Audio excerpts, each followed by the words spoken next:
11 പേര്, മറുവശത്ത് പൊറിഞ്ചു. ആരാ ജയിക്കാൻ? ബ്രൂസ്ലിയാണെ ജയിക്കും.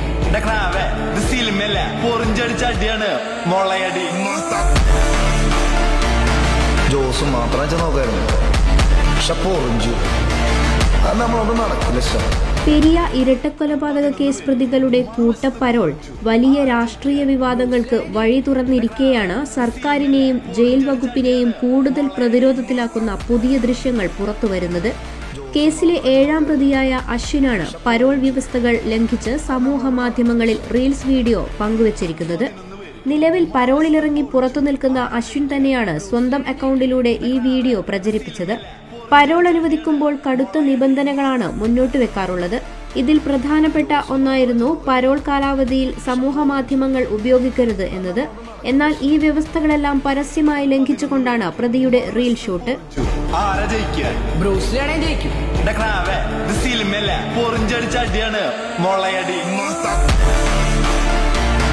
ജോസ് മാത്രം നോക്കായിരുന്നു, പക്ഷെ പൊറിഞ്ചു അത് നമ്മളോട് നടക്കില്ല. പെരിയ കല്യോട്ടെ യൂത്ത് കോൺഗ്രസ് പ്രവർത്തകരായ കൃപേഷിനെയും ശരത് ലാലിനെയും വെട്ടിക്കൊലപ്പെടുത്തിയ കേസിൽ പ്രതികൾക്ക് കൂട്ടത്തോടെ പരോൾ അനുവദിച്ചത് കഴിഞ്ഞ ദിവസങ്ങളിൽ വലിയ വിവാദമായിരുന്നു.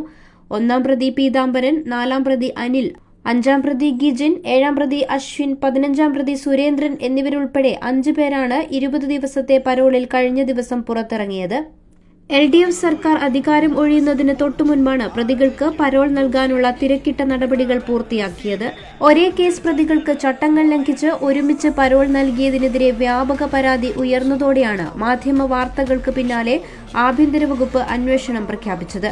ഇതേ തുടർന്ന് കണ്ണൂർ സെൻട്രൽ ജയിലിൽ കഴിയുന്ന മറ്റ് 4 പ്രതികളുടെ പരോൾ താൽക്കാലികമായി തടയുകയും ചെയ്തു. അന്വേഷണ റിപ്പോർട്ട് ലഭിക്കുന്നതുവരെ ഇവരെ പുറത്തിറക്കില്ല. ആഭ്യന്തര വകുപ്പിന്റെ അന്വേഷണം പുരോഗമിക്കുന്നതിനിടയിലാണ് പുറത്തിറങ്ങിയ പ്രതി ജയിൽ വ്യവസ്ഥകളെ വെല്ലുവിളിച്ചുകൊണ്ട് റീൽസുമായി രംഗത്തെത്തിയിരിക്കുന്നത്. പരോൾ വ്യവസ്ഥ ലംഘിച്ച സാഹചര്യത്തിൽ പ്രതിക്കെതിരെ ജയിൽ വകുപ്പ് എന്ത് നടപടി സ്വീകരിക്കുമെന്നാണ് ഇനി അറിയേണ്ടത്. News 14 live, Kasaragod. You have reached the complete wedding mall in Kerala. രാജകുമാരിയുടെ വിവാഹ വസ്ത്രം അതിഗംഭീരമാക്കാൻ പോകുന്നു.